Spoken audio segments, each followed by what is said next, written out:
obligations towards the word na atin pong binulay sa dalawang Sundays, part 1 and part 2. At meron po akong na-raise na interrogative sa bawat isa po sa atin na binulay last Sunday. Sinagot din, halaw sa atin pong passage na to na binasa din.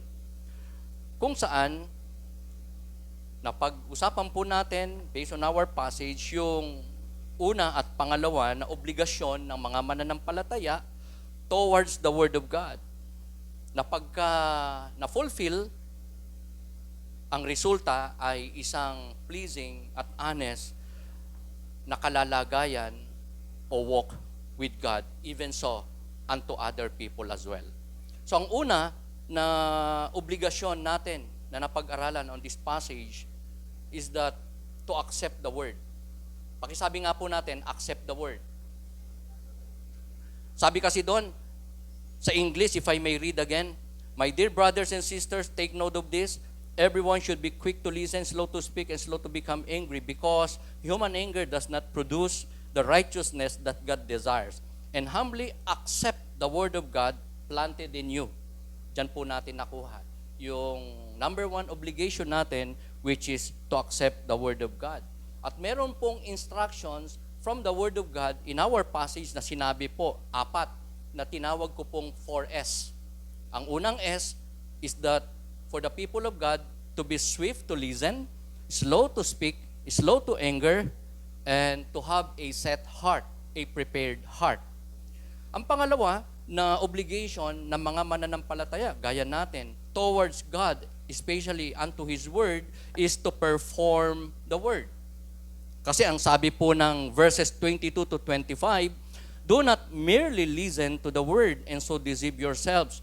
Do what it says. Anyone who listens to the Word but does not do what it says is like someone who looks at his face in a mirror and after looking at himself goes away and immediately forgets what he looks like. But whoever looks intently into the perfect law that gives freedom and continues in it, not forgetting what they have heard, but doing it, they will be blessed in what they do." So nakapag-share din po ako sa inyo, aside from the two obligation to accept the Word and to perform or do the Word, ay ang acrostic din po ng ministeryo ng salita ng Diyos, benepisyo ng salita ng Diyos, nagagawa ng salita ng Diyos sa buhay ng mga mananampalataya. And I call it ERC. Hindi po Energy Regulatory Commission, kundi E represents examination, R restoration, and C change. ERC. Ito po ang mga ministeryo ng salita ng Diyos sa buhay ng tao. Nagagawa nating ma-examine ang ating mga sarili, ang Diyos, ang mga tao around us, everything that happens, ma-examine natin from the Word of God. At tayo ang unang nakikinabang when we read the Word of God because nagkakaroon tayo ng cleansing, nare-restore tayo kapag nakita natin ating mga sarili na wala na tayo sa linyada o daan ng Panginoon sa ating mga buhay. Kung may nagagawa tayo na ipapamuhay kahit sa isip lang o kung hindi na tayo worthy before God, magkakaroon tayong restoration as we commit to obey the Word of God. And the change happens. Yung transformation nagaganap by the Word of God, by the power of God, by the power of the Word of God, nangyayari kagaya ng isang pangit na uod na eventually nagiging isang napakagandang paru-paro o mariposa. Yan po ang mga benepisyo ng salita ng Diyos sa ating buhay, ERC. And on this topic, na for the third time, atin pong bubulayan, for the third and last time, the last but not the least, na obligation natin towards the Word of God, ay somewhat makakapagbigay na naman po sa atin ng kalakasan, ng wisdom, ng enabling, and to the rest, nawa maging effective ito na reminder ng Diyos sa bawat isa po sa atin. The third obligation towards God's Word, that when fulfilled, will result to an honest walk with God and man. At yun ay walang iba, for now, pangatlo, the third and last but not the least, is to share the word. Share the word. If I may read in English ang atin pong text for this last obligation natin towards God, especially towards His word, is to share the word. Verse 22 to 25, it says there, sa English, those who consider themselves religious and yet do not keep a tight rein on their tongues. Pakisabi nga po natin, tongues. Deceive themselves, and their religion is worthless. Religion that God our Father accepts as pure and faultless is this: to look after orphans and widows in their distress and to keep oneself from being polluted by the world. So, pure religion, may binabanggit si James na religion. Sabi niya, those who consider themselves religious. So, hindi naman pala masama ang may relihiyon.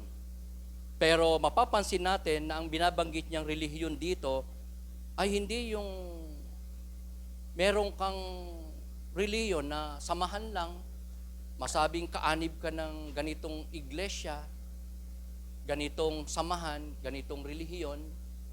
I believe so, hindi po yun ang iniisip o sinasabi, pinapatungkulan ni James nung banggitin niya ang word na religion. Because sabi niya, ang tunay na religion, those who consider themselves religious and yet do not keep a tight rein. So meaning, ang pagiging totoong relihiyoso, yung pagkakaroon ng tunay na relihiyon, ay merong ebidensya. Meron siyang mga marka. Kung ikaw ako, a lot of people around us magsasabing may relihiyon ako, yan ay dapat na mapatotohanan ng kanyang buhay, ng kanyang sinasabi, ng kanyang ginagawa, ng kanyang way of life. Kasi pure religion means practicing God's word. Tama po ba yon? Ang tunay na relihiyon ay yung pagsasabuhay ng kalooban ng Diyos. Diyos ng relihiyon, Diyos ng iglesia, Diyos ng simbahan, at ang pagiging tunay na relihiyoso ay may pagsasabuhay ng salita ng Diyos. And more so, pag-share nito sa pamamagitan ng mga ilang kapamaraanan sa buhay ng isang mananampalataya. And I call it 3S. Pure religion means practicing God's word and most of all, sharing it with others through 3S. Pakisabi nga po natin, SSS. Ayan. Wala pa ako niyan, Pastor. Hindi naman yun tinutuko ko, yung social security system. Ang una pong S na atin pong makikita sa ating passage, tatlong S, magpapatunay na talagang ang tao, ikaw, ako, o ang sino man ay may tunay na relihiyon, hindi lang pangalan ng religion o sama ng religion, kundi na isi-share ito ay sa pamamagitan ng speech. Speech ang unang S. Bakit? Kasi sa verse 26 ng ating passage, ito po yung nakasulat, those who consider themselves religious and yet do not keep a tight rein on their tongues. Pakisabi nga po natin dila. Ayan. Tingnan mo yung katabi mo. Mukha bang may dila? Of course. Di ba? Dila, literal, nagagamit natin sa panlasa. More so sa pagsasalita. Kaya nga yung mga pipi, medyo may diferensya sa dila yon. Either maigsi, okay, pag naputulan ng dila, hindi na makapagsasalita. So, maraming gamit ang dila. Lalong-lalo na, sa ating passage, ang tinutukoy ay pagsasalita. Sabi dyan, those who consider themselves religious and yet do not keep a tight rein on their tongues deceive themselves. And their religion is worthless. So, ang dila pala, bukod sa talagang ang dami-daming gamit when it comes to taste, libo-libo ang kayang malasahan ng ating dila. Pero when it comes to words na lumalabas sa ating labi, sa pamagitan ng ating dila, ay marami ding mga pwedeng lumabas, masabi ang ating labi at ang ating dila, somewhat constructive, ang iba ay destructive. In the church, sa panahon ni James, mga kapatid, in the lives of God's people, sa panahon ni James, nung sinulat niya po ito, really, ang pangunahin nilang problema ay walang iba kundi ang dila. Tongue problem. Bakit? Kasi po, sa kanilang kalagitnaan, in the time of this letter, ay meron pong mga nagsasalita ng maling mga salita, maling mga turo, maling mga aral. And among themselves, may awayan. May salitaan ng hindi magaganda. Nakaka-relate po tayo dito kasi hindi lang survey ang nagsasabi, hindi lang statistic ang nagsasabi, kundi obserbasyon natin, karanasan natin. Ako as a pastor, sa matagal na ring panahon, marami na akong nakitang simbahan, iglesia ng Panginoon na na-divide because of the tongue, because of the word, because of mga salitaan na nakasira ng relasyon, nakapagpahina ng pananampalataya, nakapagbigay ng pagkakataon sa iba na magkasala, masaktan, mabigatan, makonfuse, maligaw. Kaya ang sabi nga ng verse 19 ng ating passage, sabi ni James, slow to speak. Maging hindi lang mabagal, pinag-isipang salita, kundi maging maingat sa mga salita na mga binibitawan ng bawat isang mananampalataya ng Panginoon. Tongue was a serious problem in the church. So, pwedeng sa ating salita, may masaktan, may magdamdam, hindi na dumalo, mag-backslide. Pero sa mga ganyan ng karanasan, bukod sa napahina tayo ng salita, tayo din naman ay nagkasala. Hindi lang yung kinaringgan natin ang hindi natin gustong salita, nakasakit sa atin, nagdala sa atin para mapalayo kay Lord, magkasala, lumabas ng simbahan. Pero tayo rin nagkasala na rin because naging emotional tayo, naging immature tayo, hindi natin nagawa maging patient, forgiving, loving, understanding sa kahinaan, pagkukulang ng iba. Are you with me? So tongue was a serious problem in the church. That is why James tells us in his letter to be careful sa pagsasalita. Slow to speak means pag-isipang mabuti, huwag padalos-dalos, huwag maging impulsive because tongue reveals the heart. Can we say amen? Ang lumalabas sa ating labi ay kalagayan ng ating mga puso. Yan ang sabi ni Matthew sa chapter 12 verses 34 to 35. What the mouth speaks comes from the heart. Kung ano raw laman ng puso, lalabas yun sa labi, sa salita, sa mga words. So kung ang lumalabas sa ating labi ay wordliness, panunungayaw, panlalait, destructive na mga salita, kung ang lumalabas sa ating labi ay katotohanan, salita ng Diyos, at katanggap-tanggap, kalugod-lugod, hindi lang sa pandinig, kaisipan ng tao, kundi sa accepted principles ng Biblia, turo ng Diyos, yun ang laman ng ating puso. Tongue reveals the heart. Kaya nga, wag tayo magtaka kapag merong tayong makitang tao na parang ginagaya tayo. Salita natin na sinasalita na rin nila. Kung mabuti yung salitang ginagaya sa atin, better. Pero kung salita na somewhat worldly, lustful, malicious, unacceptable, filthy words, unsavory words, malulungkot ka. Dahil you will see na laki na naging impluwensya natin sa iba because of our words. Sa ating anak, mahal sa buhay, sa ating mga kaibigan, kaklase. It's so important as people of God na dahan-dahan, pag-isipan, at siguruhin natin na ayon sa kalooban ng Diyos ang ating mga salita na sasabihin, desisyon, pananaw, opinion, pagpapaliwanag, mga kahit na salita lang na very common and practical, pero hindi siya magiging unworthy, inappropriate sa pakinig, lalo na sa paniniwala ng iba. If the heart is right, the speech will be right.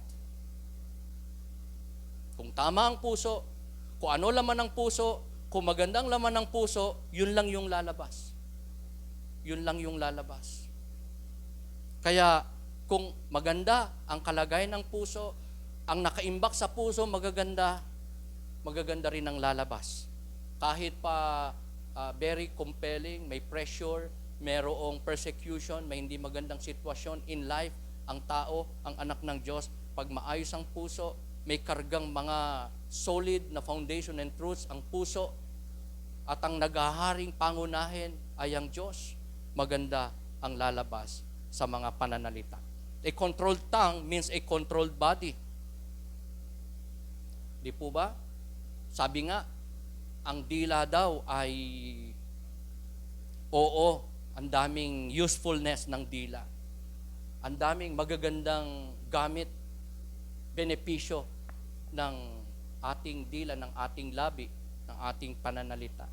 Pero sabi ni James, destructive din ang dila. Di po ba? Sabi nga ni James ng Bible,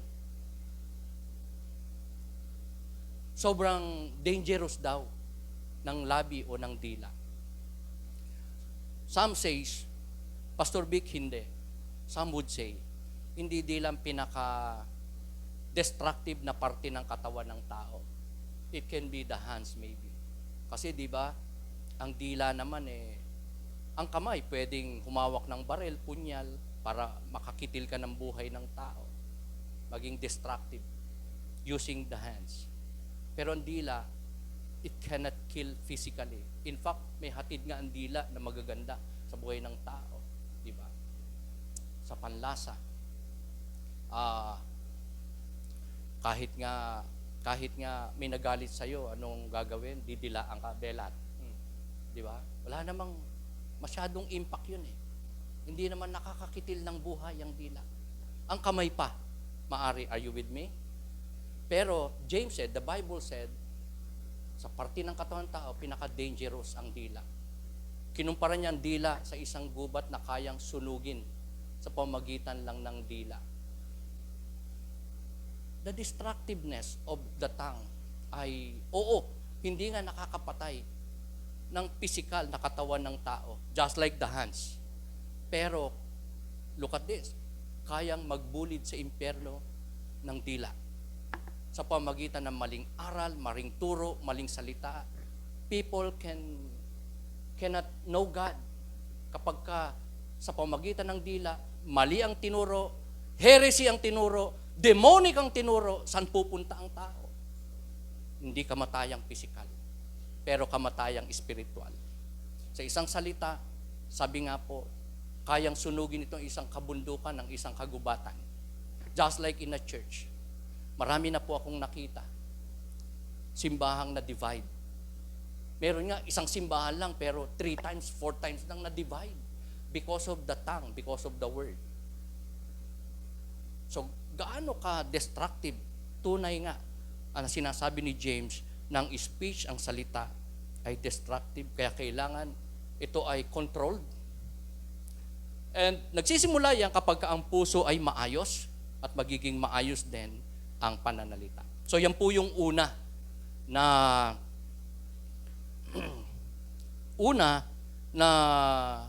ebidensya ng pagkakaroon ng tunay at purong relihiyon.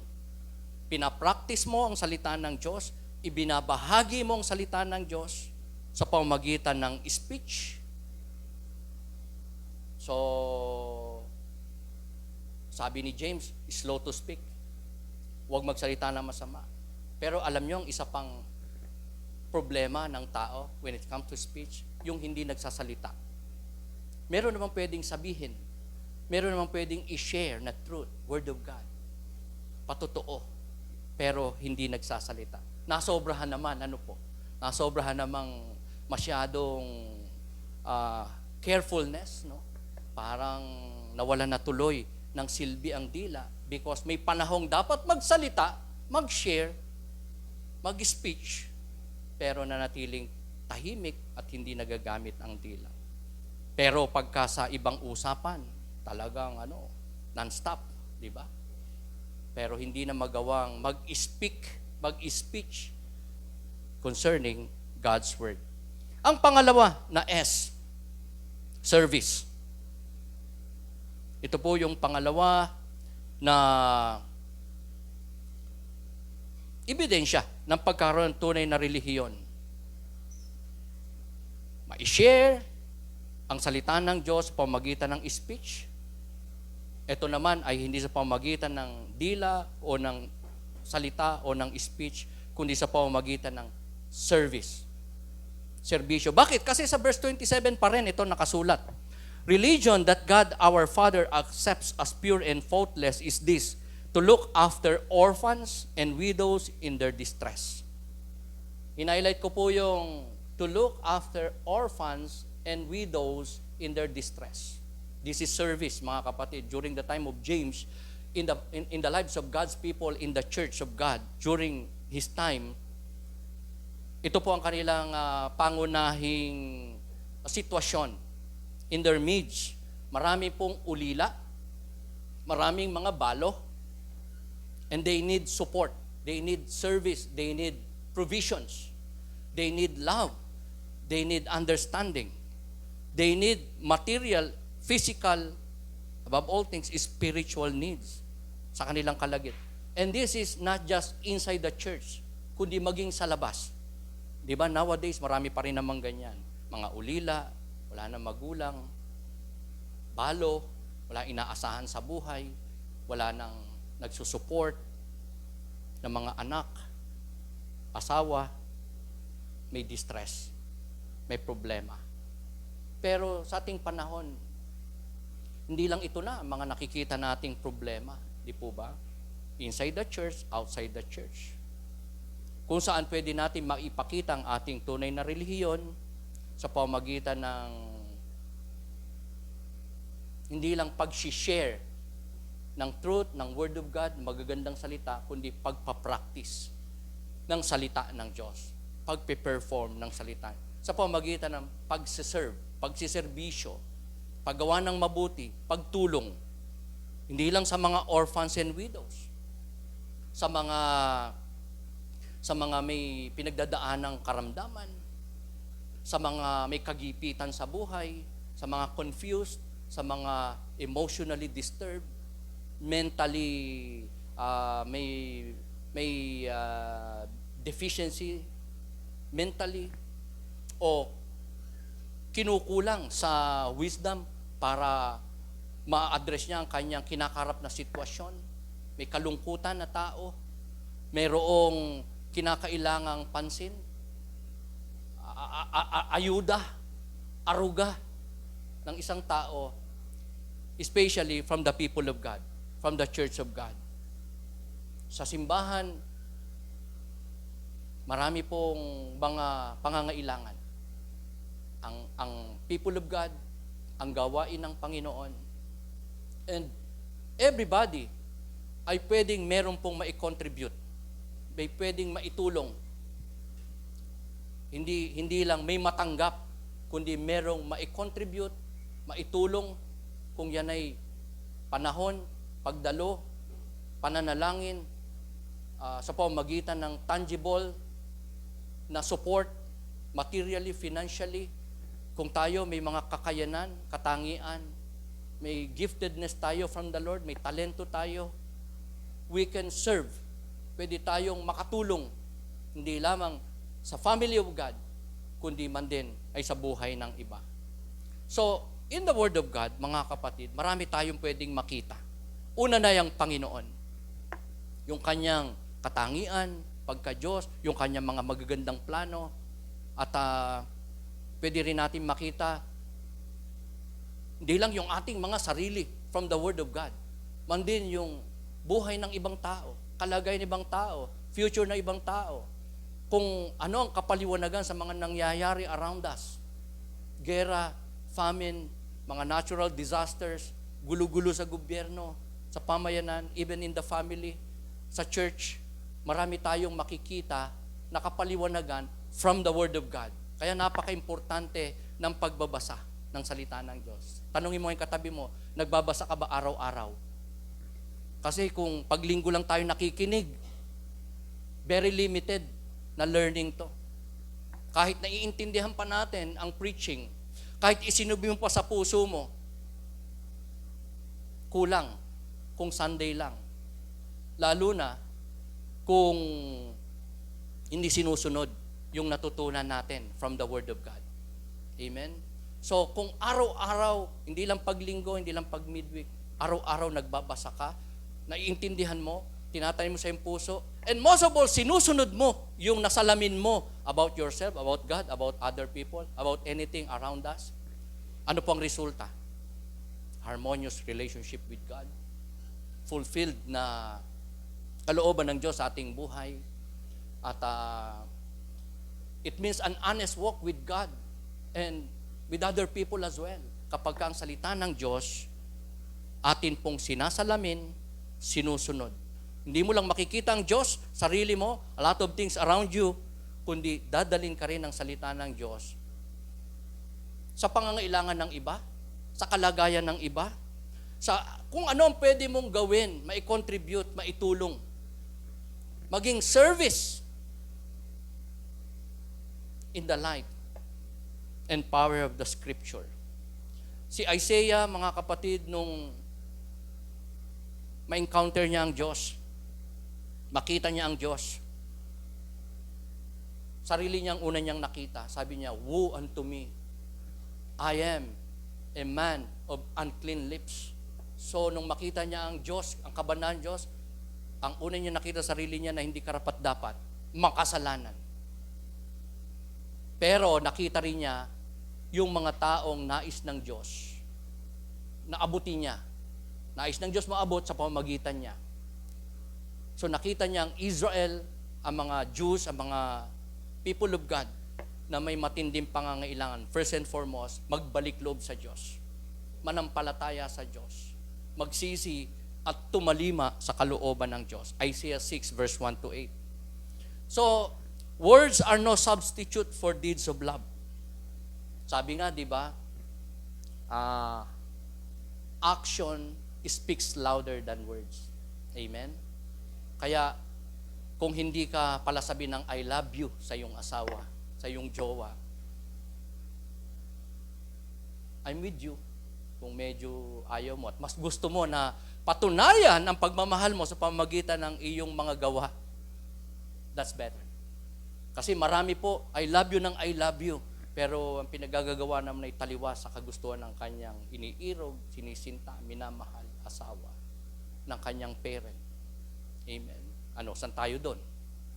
Sa masalita ng maganda, pero sa gawa, kulang, hindi totoo, o doon na sa kahit hindi masyadong masalita, walang mga I love you, I care for you, ingat ka, God bless you, pero ramdam mo, may ginagawa, may tinutulong sa'yo, may na-extend sa iyong pagpapala, tinatanggap niya mula sa Diyos. At nagiging blessed recipient ka din ng mga blessing ng Diyos sa kanyang buhay because of His service, because of His goodness, because of His help, because of not just His good and kind words, kundi ng kanyang mga tangible na pagsuporta, pag-unawa, pagdalo, pagbibisita, pagkukumusta, pagpe-pray, at pagtapik kahit sa balikat lang, and pag-i-extend ng kung ano talaga ang meron tayo, kaya nating itulong sa ating kapatid, pamilya, sa buhay ng iba. And really, words are no substitute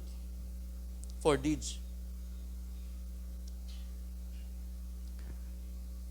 Nais ng Diyos, mga kapatid, na ang kanyang mga anak, ang kanyang magamit for His glory. Unlike in Bible times, talagang ang Diyos nagpapakita, gumagawa, nagmamanifest, may Holy Spirit, may power and Word of God. Pero remember, the three separate and distinct person ng Bible. Sa Old Testament, ang nagmanifest, dispensation ng Ama. Sa New Testament, nagkatawang tao ang Diyos, ang ating Panginoon Kristo, dispensation ni Jesus Christ in the New Testament time. Pero nung bumalik na si Kristo sa Ama sa langit, lumuklok na siya sa kanyang trono, sinugo niya ang banal na Espiritu Santo. Di ba? Yan ang pangako ni Jesus Christ. Paparoon na ako sa Ama, At para masugo ko naman sa inyo ang banal na Espiritu Santo. So from then on, pagbalik ni Christ, bumaba naman ang Holy Spirit. At ang Holy Spirit na ang nagmamanifest sa Triune God at na dispensation ng Holy Spirit hanggang sa ating kapanahunan. So, God no longer use that, mga kapatid, na may lilitaw na anghel para magministeryo sa atin o sa iba o gagawa ng himala ang Diyos.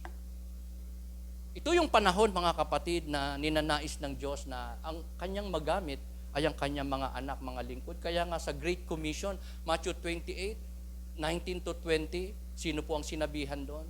Mga mananampalataya, people of God. Maraming tao, bago siya kainin ng alapaap, bago po siya umangat sa lupa, ang kausap niya hindi lang mga alagad. More or less 500 people na mananampalataya, sinabihan pa, go! Go into all the world and make disciples of all nations. So God does not want us to pay for others to minister as a substitute for our own personal service. So may mga Kristiyano kasi na basta ako ito na lang ang aking ministry ang magkaloob sa simbahan. Bahala na si pastor. Bigyan ko na lang siyang pamasahe, pangmerienda, o yung mga full-time workers, o yung mga leaders, at ako'y magpe-pray na lang, mag-intercede na. Okay naman yun. Pero, yun lang ba ang kaya mong gawin? Yun lang ba ang kaya mong ipagsilbi? Service. Pakisabi nga po natin, service. Napakalawak ng service. Paglilingkod. Pwede nating maitulong magawa. Hindi lang sa ating mahal sa buhay, kundi sa buhay ng iba. And God wants us to be used for His glory. Parang iba, makakilala sa Diyos through our speech, to our word, to our testimonies, sa pamagitan ng ating pag-i-encourage sa kanila, pag-share sa kanila ng truth. Hindi lang pastor at leader ang may kakayanan dyan. Kung nakilala mo na si Lord, imposibleng wala kang pwedeng masabi na karanasan mo with God. Salita ng Diyos, tinanggap mo, kasi tayo po ay naligtas at pinanganak spiritually sa pamagitan ng salita ng Diyos. Hindi natin nakita ang kanyang kaningningan, hindi natin nakita ang personal na imahe ng Panginoon, kaya tayo nampalataya. Narinig natin ang salita ng Diyos about God, revelations ng Diyos, makapangyarihang salita ng Diyos. Kaya tayo nagkaroon ng pananampalataya at personal pagkakilala sa ating Panginoon. At yung karanasan na yun, kahit iisang talata lang, salita ng katotoo ay enough para makapag-serve tayo sa iba. Spiritually, in other area ng ating buhay, di ba? Nagkakaroon tayo ng material blessing. May karanasan tayong hindi matatawaran na magiging blessing sa iba when we advise and counsel other people. Nakita natin may pinagdaanan natin minsan. So magkukusa tayo. Magsaserve tayo sa Kanya para magabayan siya, maalagaan siya, mapangalagaan siya. At pwede tayo makapag-serve. Pero pa yung minsan, di ba, binibless tayo ni Lord materially, financially. Tapos merong nanghihiram o kahit hindi nangungutang. Minsan niya, kahit marami ng utang, di ba? Tumutulong ka pa rin. Service, pagtulong. Amen? Ang lahat ng madaling utangan, magsabi ng amen. Panginoon ko, kanino kami uutang? Praise the Lord. So, mga kapatid, ang punto lang dito, mga kapatid, is that huwag nating iasa sa iba ang isang tulong na kaya naman nating gawin. Ang isang kakayanang binigay ng Diyos sa atin para magawa. Maraming area yan. Amen? Hindi lang yan sa pag-preach, hindi lang sa pag-offering. Are you with me? You know alam mo yan. Kung sa pangangailangan ng isang tao, ng simbahan, ng magulang mo, ng anak mo, kamag-anak mo, kapitbahay mo, o nino,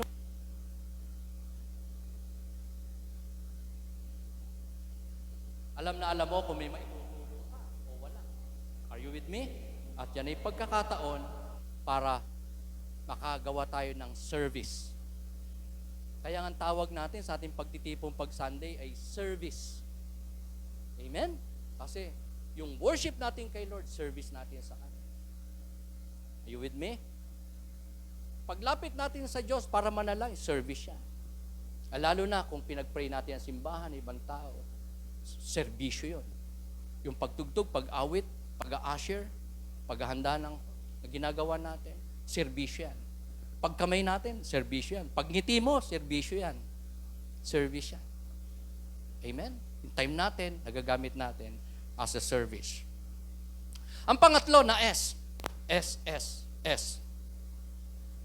na ebidensya ng ating tunay na pagpapractice ng Word of God, pagpe-perform ng Word of God. Most of all, pag-share nito ay sa pamamagitan ng separation from the world. Paghiwalay sa sanlibutan. Kasi sa verse 27, sa pangalawang banghay, ganito nakasulat. Sa English, to keep oneself from being polluted by the world. Ingatan ng sarili na marumihan o sumama sa pamamagitan ng sanlibutan. So the world in our passage means society without God. Ang mundong ito, mga kapatid, ay, sabi ng Scripture, pinaghaharian na ni Satan. Nung bumagsak si Eva at Adan sa kasalanan, just one single sin, naagaw ni Satan ang dominion kay Eva at Adan. So siya na yung naging prince of the world. Di ba, pinagkatiwala ng Diyos kay Adan? Okay, pamahalaan yung buong mundo, lahat ng bagay. Pamahalaan nyo. Sa inyo yan. Enjoy it and be a good steward. Pero because of sin, hindi na sila naging tagapamahal sa libutan. Naagaw ni Satan ang dominion sa mundo. Kaya nga lumaganap ang kasalanan sa pamamagitan ng isang tao. At ang lahat ng tao naging makasalanan. Romans 3:23, for all have sinned and fall short of the glory of God. And the world since then ay naging sinful before God. Ang tendency for all people after the fall of Adam is to commit sin against God. Naging sinner by nature ang tao, ang lahat ng tao. At doon, nagkaroon ng paghahari si Satan sa buhay ng mga tao. Sa pagkakaroon ng tao ng sinful nature sa kanilang mga puso at buhay after the fall. So, Satan is the prince of this world, and the lost are the children of this world. John 14, verse 30. Kaya nga, kinailangang pumarito ang Panginoong Jesucristo, mag-alamboy sa krus, para magapi niya hindi lang ang kamatayan, kundi ang kasalanan. Kasalanan na ang author ay si Satan. Kaya, ang mundong ito, ginagalawan natin, so vast, so wide, prevalent nating nakikita na ang gumagalaw, kumikilos ng malakasan ay si Satanas. Pero sa kapahintulutan niya ng Diyos. May hangganan yan. Diyos pa rin naman ang supreme and sovereign over Satan na ngayon sa mundo ay prinsipe. Na si Satan ay malaya at malakasang nakakakilos at gumagawa. Kanino? Marili sa buhay ng mga hindi nakakakilala at nananampalataya sa Panginoon. Kaya nga, those people around us, godless, walang personal saving relationship with the Lord Jesus Christ, hindi na target ni Satan.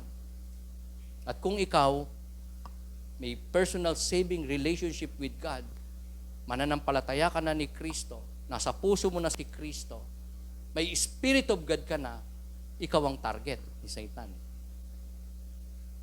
Target na ibagsak, ilayo kay Lord, pahinain, ibulid sa pagkakasala. Oo, anak ng Diyos, pag namatay, mapupunta pa rin sa langit. Pero nais ni Satan, maging ineffective tayo sa ating life, sa ating service sa Panginoon. Hindi tayo maging channel ng kanyang blessing. Hindi tayo maging glory ng kanyang pangalan because of sin. Na ating alam, nire-recognize kasalanan, pero hindi natin na-overcome, and yet we yield to it, and the result, suffering, trials, discipline, and at times ay chastisement ng Panginoon sa ating buhay. So, tayo po, mga kapatid, ay dapat maging maingat sa mundong itong ginagalawan natin na by nature ay godless. A lot of people around us, mga kapatid, however religious they are, ay pwede po na makapagparumi sa ating mga puso. Sa mundong ito, hindi maiwasang makisalamuha tayo sa mga tao, mga unbelieving yan, vile yan, wicked yan, masama yan, godless yan. May mga gawi yan di maganda, pero hindi pwedeng hindi natin sila ma-encounter. Makakasama, makakatabi sa jeep. Amen? Or makakasama sa trabaho. Or makakatabi sa paaralan. Makakasama sa classroom. And even nga sa loob ng iglesia ng Panginoon. Sa mga iglesia ng Panginoon, sa mga simbahan, walang assurance na lahat ay believer. Huwag mong titignan yung katabi mo, ha? Wala. Kasi, kaya nga may parable ng may parable ng mabuti at masamang binhi. Diba? Sabi ng isang parable in the New Testament passage, may isang magsasaka naghasik ng binhi. Pero kinagabihan, meron ding naghasik ng ibang binhi, masamang binhi. Kinabukasan, sabi nung farmer sa kanyang master, Lord, Master, di ba't mabubuting binhi lang ang ating hinasik? Bakit may sumibol na mga masasamang binhi ng dawag, ng siit? Bubunutin ko na ba, Master? Sabi nung farmer. Wag muna. Hayaan mo na sa harvest time, ibubukod natin yung trigo sa dawag. Ibubukod natin yung mabuting halaman sa masamang halaman. Ang interpretation po nun ay Church of God na possibly hindi lahat totoong mananampalataya.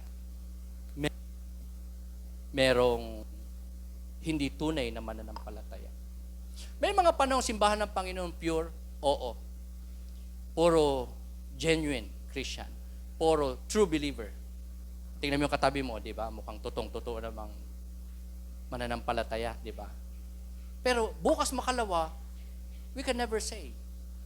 Pwedeng may darating. O kaya may nawala na hindi totoo. Kaya at the moment, the church is pure and composed of true believers. Pero kung may darating mamaya, bukas, makalawa, we do not know. Sana, di ba? Tunay na mga anak ng Diyos. So we are in the world physically but not of the world spiritually. And in this world, tayo po yung pinili, tinawag ng Diyos at sinusugo ng Diyos para maging channel ng kanyang blessing sa iba. Sa ikaliligtas ng kaluluwa nila at para sila ay makapaglingkod at magamit din ng ating Panginoon. So are we sent into the world to win others? Kaya hindi tayo dapat nag-i-stick lang sa four corners ng ating church, ng ating bahay. Dapat meron tayong paghayo, paglabas, pag-i-involve sa mga gawain ng Panginoon para makapakinig din ng iba, para makarating ang salita ng Diyos sa iba, para lumaganap ang salita ng ating para ikaw at ako magamit ng ating Panginoon sa buhay ng iba. Maligtas ang kaluluwa, tumatag ang pananampalataya, mabago ang buhay by the power of God's Word. Remember, ang salita ng Diyos ay buhay at makapangyarihan. So, Mangyayari lang yan na tayo ay masusugo ng Diyos sa buhay ng iba, makakapagserbisyo, magiging channel ng blessing ng Diyos, makakawin tayo mga kaluluwa palapit sa Panginoon para sila'y maligtas, mabago ang buhay. Yan ay kung isi-separate natin, patuloy nating maisi-separate ang ating mga sarili sa sanlibutan. Hindi sa mga taong unbeliever, ha? I'm not saying huwag na tayo makisalamuha, huwag tayo magkaroon ng unbelieving friends, neighbors, relatives, na tayo na lang. Ang pinupunto dito is that we maintain our holiness, our righteousness, our worthiness before God. Na, oo, meron kang kaibigang unbeliever, pero hindi ka nakikisama ka lang. Amen? Para ma-reach out mo sila, para maging blessing ka sa kanila, para makapagserbisyo ka sa kanila, para mag-glorify mo ang Diyos sa iyong buhay, even in the midst of those people na pasaway, magugulo, maiingay, malaswa, at ang palaging ginagawa ay makasanlibutang gawain. And the only way for you and me, magamit tayo ng Panginoon, masugo tayo ng Diyos, maging channel tayo ng Kanyang blessing, ang iba makakilala sa Diyos, is by way of maintaining our separation from the world, sa mga gawaing masasama, hindi po sa taong masama, sa gawaing masasama. Of course, we used to avoid those people na masama. Sa panahong nadudumihan nila ang ating puso, nagiging bad influence sila sa atin. Napagkasama natin sila, nagagaya natin sila, might as well avoid that person. Diba? Kung hindi mo naman kayang i-overcome ang tuksot kasalanan, pagkasama mo sila, might as well avoid that person. Pero, paano ba naman natin sila win, maakay? Paano natin mag-glorify at magagawang kaloob ng Diyos sa kanyang buhay kung iiwasan natin ang mga unbelievers, ang mga godless? Remember, tinawag tayo ng Diyos, niligtas tayo ng Diyos, parang iba rin naman ay makakilala at maligtas. Are you with me? So it is only as we maintain our separation from the world that we can serve others. Si Lot po, ganyan na nangyari kay Lot. Pamangkin ni Abraham. Ang pinili niyang lugar, hindi kalooban ng Diyos. Diba? Saan siya tumira? Malapit sa Sodom. Eventually, hindi lang siya nakatira sa malapit sa labas-masok na siya sa Sodom. Kaya ano nangyari? To cut the story short. Nung ginuno ng Diyos ang Sodom, pati yung kanya, nalugi siya. Lahat ng kanyang investment doon, trabaho doon, bahay doon, kalakal doon, kaibigan doon, lanos. Nalugi siya. Kasi hindi niya maintain ang kanyang fellowship kay Abraham, hindi niya pinili yung kalooban ng Diyos na lugar, hindi siya lumayo, hindi siya sumunod sa kalooban ni Lord na iwasan mo yung mga tao na yan, masasama ang tao dyan. Huwag kang maglalapit dyan, mahahawa ka. Hindi. Nagpatuloy siya. Kaya hindi siya nagamit ng Panginoon. Hindi siya nakinabang, kundi siya ay nalugi. So it is not necessary for the Christian to get involved in the world to have a ministry to the world. Alam ko na po yun para sa puntong ito na importanteng puntahan natin bilang pagtatapos. On this topic na sinare ko po sa inyo, last 2 Sundays, 3rd Sunday ngayon, acrostic topic natin na OTW, obligation towards the word. Meron po tayong, sana hindi malimutan, na acrostic word. Sa pamamagitan ng acrostic words o major points, madali po nating maalala at hindi natin madaling makalimutan ang katuruang ito ng ating Panginoon in His Word, in our passage. Ano yung acrostic? Sino nakasunod? Apps. Ayan, apps. Ano ibig sabihin ng apps? Application, di ba?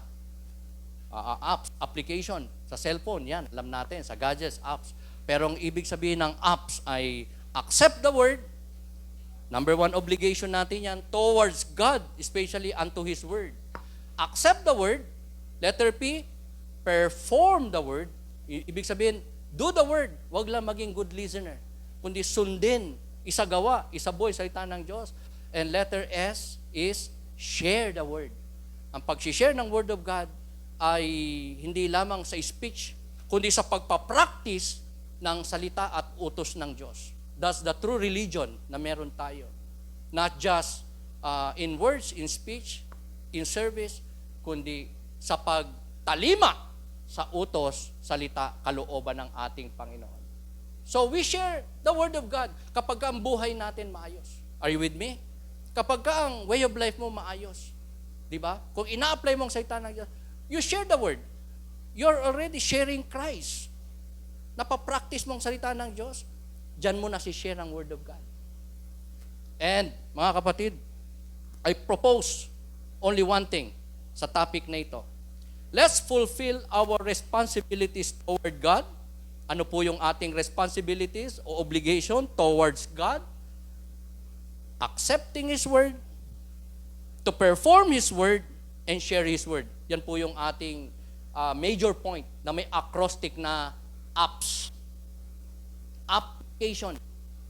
Ito na yung application na to ng paalala, utos ng Diyos sa atin, tanggapin ang salita ng Diyos, sundin ang kalooban ng Diyos, i-share ang salita ng Diyos o ang Diyos, at ang resulta ay harmonious and honest walk with God and man. Ang encouragement ko po sa inyo on this proposition, mga kapatid, is this. Fulfilling our responsibilities towards God and His Word will result to a pleasing and honest walk with God and man. Hindi lamang po tayo magkakaroon ng magandang kalagayan before God, magiging anak tayo ng Diyos if we will obey His Word, not just to accept His Word, not just to understand His Word, not just to share His Word, kundi i-practice, isagawa ang Kanyang salita, kalooban, kundi magiging blessed po tayo in this life as people of God. Tayo po yung magkaroon man ng mga problema, mga pagsubok, mabibigat na sitwasyon in life, hindi tayo iiwan at pababayaan ng ating Panginoon. Kasi anak ka ng Diyos. Mananampalataya ka ng Diyos.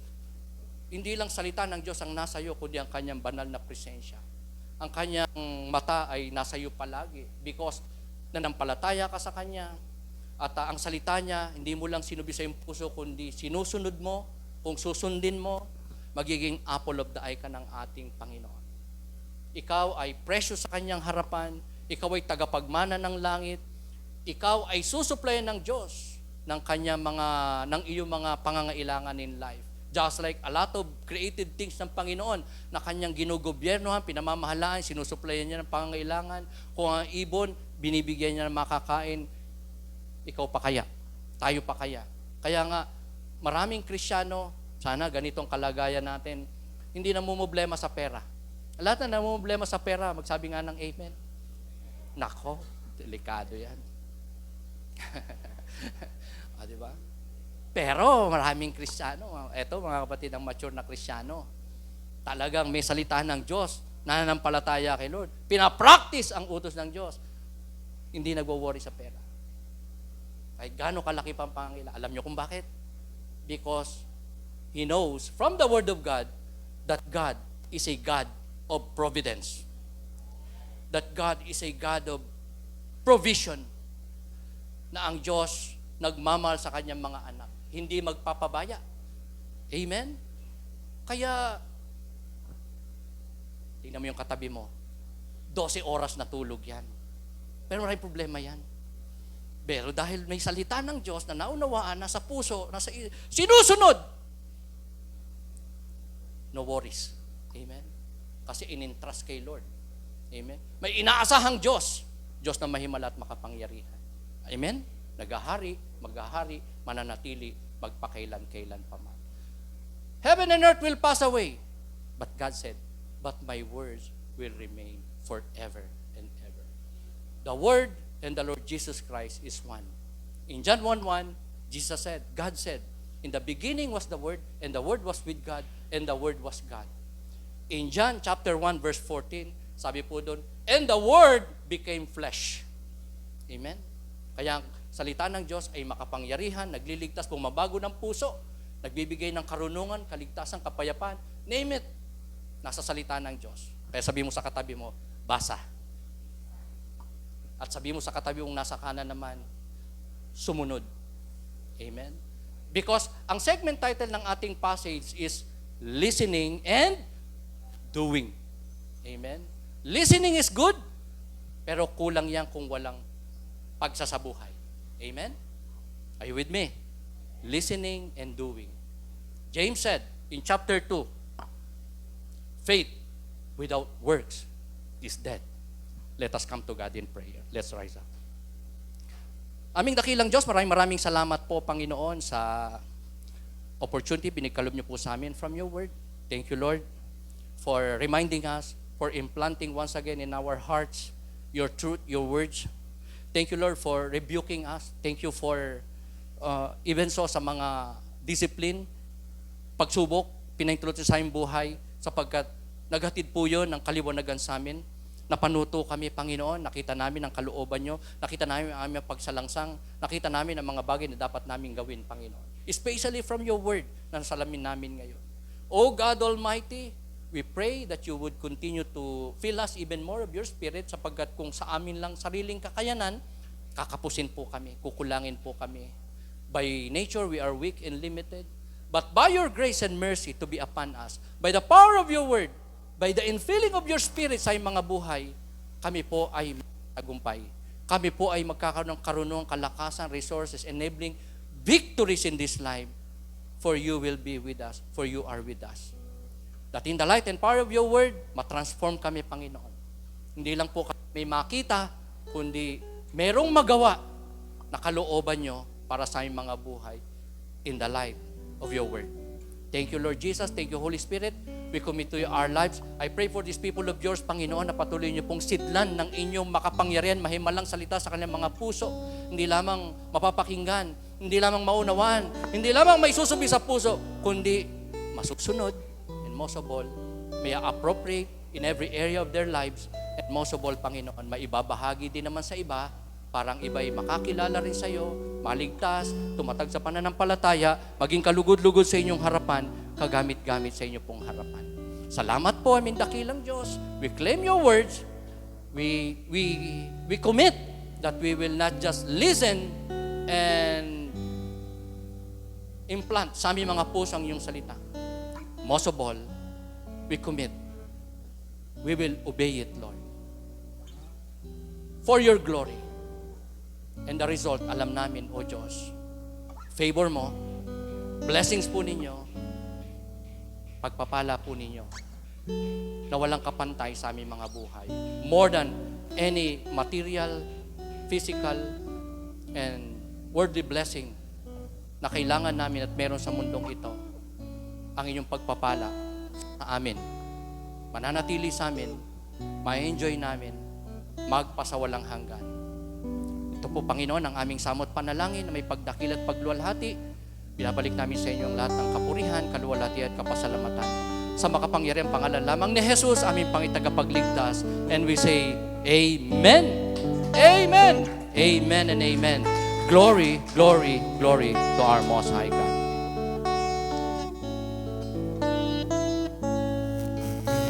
Panginoon, minamahal kita, paglilingkuran ka habang nabubuhay.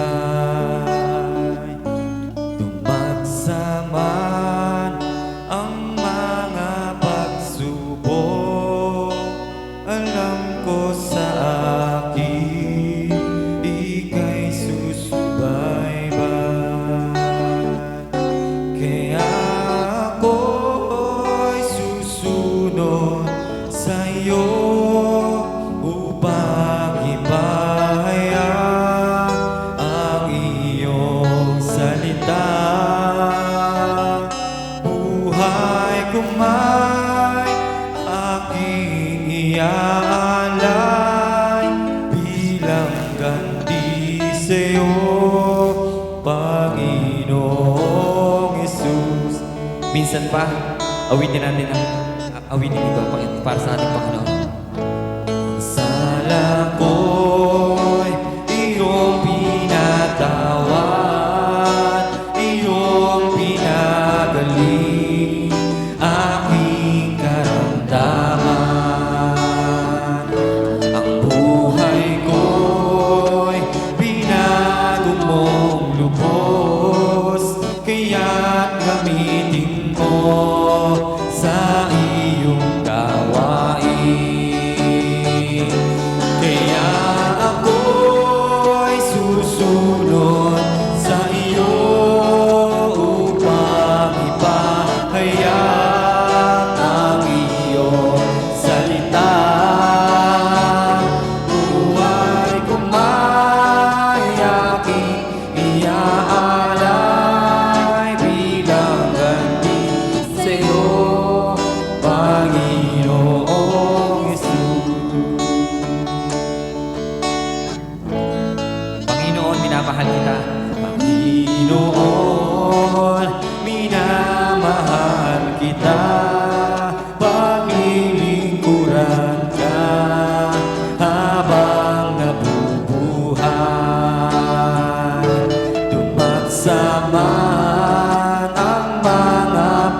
pagsubok, alam ko sa akin, ika'y susubaybay. Kaya tayo ay patuloy na sumunod sa ating Panginoon.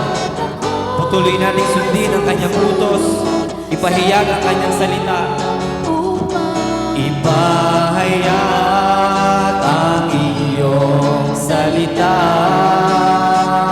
buhay ko may aking iaalay bilang ganti sa'yo, Panginoong Jesus. Minsan pa mga kapatid, kaya ako'y susunod sa iyo upang ipahayag ang iyong salita.